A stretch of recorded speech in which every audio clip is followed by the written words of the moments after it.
When I had spoken with you 6 months ago with Isaac, I'd asked you about any, psychedelics and the psychedelic experience. And you kind of gave me an answer where you kind of had like a you were like, there was like a dying bumblebee or something in a warehouse and you picked it up and you had this insight to being Oh yeah. stung, or sort of like a stoic mindedness where it's like, you almost self-sacrifice your own personal well-being for the sake of the collective or whatever that might be, or the sake of this other being. And it really it like profoundly affected me, and I had a thought about it for a long time after that. And I guess my question is, because so many of your recent videos are about jargon, Nogganites, and all this stuff you're trying to get away from, anti-book type of rhetoric. My question is, because you say it's so important to get back to the body, because the body roots you in this real reality. And then if you integrate that bodily experience with this heady thing that's going on, you can actually have this holistic view that makes you happy, that makes you strong, that makes you sovereign.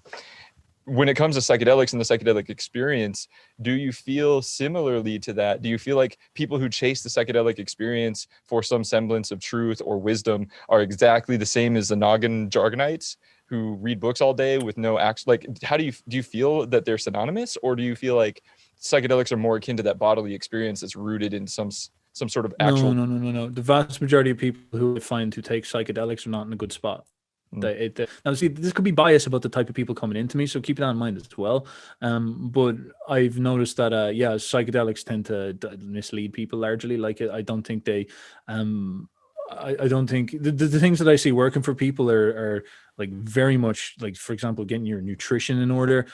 Actually, more Yeah. than anything, a foundational perspective on the world. It's like the world is a realm of action, and I'm going to actually go and use this body in order to take tangible actions. I'm going to connect with my emotions and understand what my ambition demands of me, what my frustration demands of me, what my fear and what my bravery demands of me. Connect with these type of things. Release your instincts in some type of sense on a very, very foundational level. I think that is probably the most important thing. And then that unleashes people upon the world in an assertive first step forward way, where you're actually understanding through doing. Careless, mocking, forceful. That's how wisdom wants us, because she is a woman and she saves her love only for the warrior, is what Nietzsche said in Thus Spoke Zarathustra. And it's precisely that idea. You're clattering yourself up against the world and you're laughing at the world, and the world is punching you and you're standing up anyway and laughing at her. And that's how you learn. It's like you're wrestling with a woman, you're learning through doing, you're learning through taking it on. And what I find with people who take psychedelics is that the vast majority of cases, there's some people who works it with, but they're usually quite well integrated people to start with. And some people can get a very, very hard break on their bullshit from psychedelics, but I don't see it that often. You can get that break by going to a boxing gym if you want and get like smashed right in the nose, and then you'll understand what it means that you'll understand ego humility, Yeah. in jujitsu just as quick as you will going to the jungle and all that type of stuff. I find that most people, yeah, who especially if they take psychedelics in some type of recreational way, their minds are just mush. They're lost, and Yeah. they have a propensity towards doing the what I would call the absolute worst side of this is the sort of where the jargonizing comes from. Because, for example, you switch on this imagination of yours and you sort of leave the realm of the felt experience, not always, but generally, and you will go into this realm of ideas. Now, what is so cool about the realm of ideas is we get to talk about symbols, we get to talk about memes, we get to talk about archetypes, and you get lost in this Pokemon Go world of like collecting all the archetypes or something like this. And this is encouraged by bad use of your mind.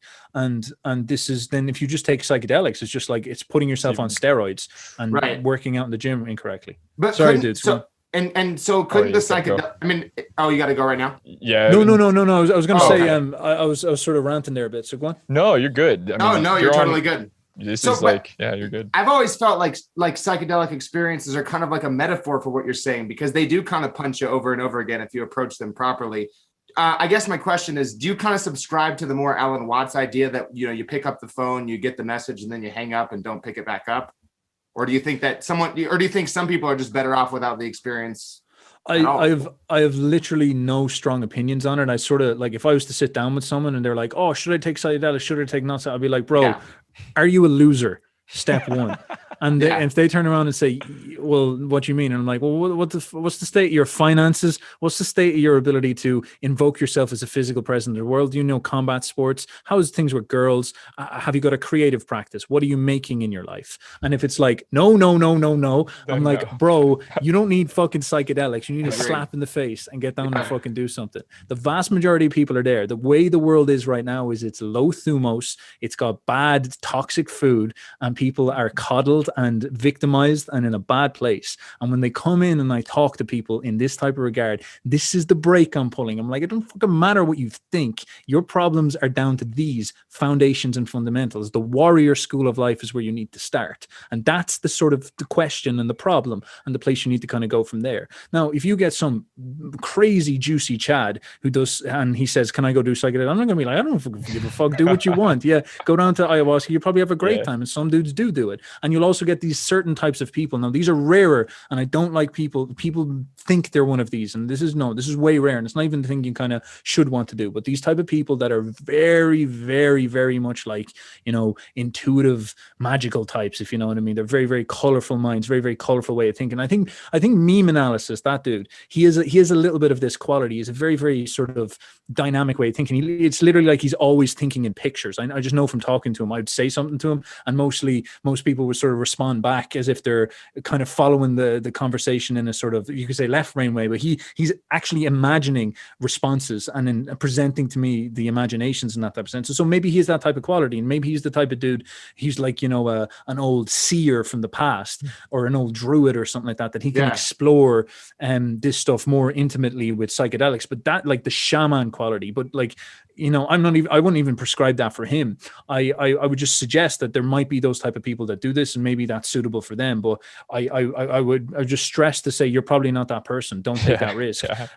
Terence McKenna probably thought he was that person, and maybe he was in some sense, but it's not like everything he said was perfect or worked out. It just sounded really cool. And kind of the fundamental thing you want to get down to is like, well, like, what does it all lead to in the end? That's really what it is. Results orientated thinking. That if I was to say anything, I would be like, where's the results orientated thinking? And that's I've been seeing that's that the a one lot thing from you. You'll see a lot of people be like, whoa, but it makes so much sense though. It's so real and it's so raw, and just like literally it's the truth. It's like, that's all, regardless of how much abstraction you can do. Like, this is here now. Be here now. Be present. Be mindful. This is like, if you can do this, then everything else will come in flavors, and you can enjoy it or not. It doesn't matter, because you're right here. This is your life experience. And I see that that's what you're putting out, man. And it's like really, really powerful. So I really appreciate that.